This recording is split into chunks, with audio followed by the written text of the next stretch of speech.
Ce qui a plombé la recherche nostradamuque depuis des décennies, depuis une quarantaine d'années au minimum, c'est le caractère trop restreint de la recherche.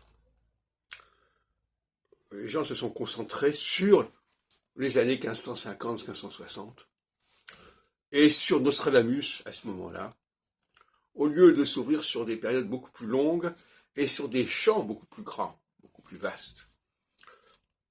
Les périodes plus longues, ben c'est notamment, alors, on peut revenir en aval, chercher des sources en aval, comme l'a fait Brindamour, mais on peut aussi chercher paradoxalement des sources en amont.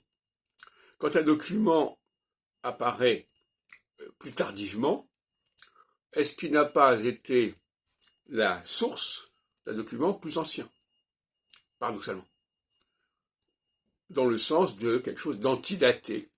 Or, le prophétisme est marqué par cette tendance à l'antidatation, par définition, puisqu'il s'agit de montrer que les choses ont été dites avant.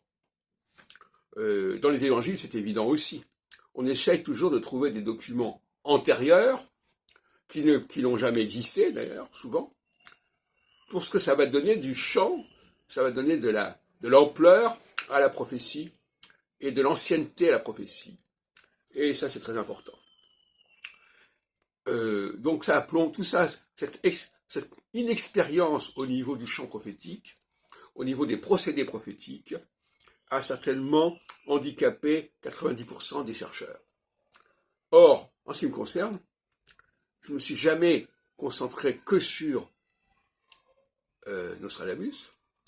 J'ai fait ma thèse d'état sur le texte prophétique en France, et dans cet ensemble de plus de 1000 pages, Nostradamus n'occupe qu'une partie du champ que j'étudie.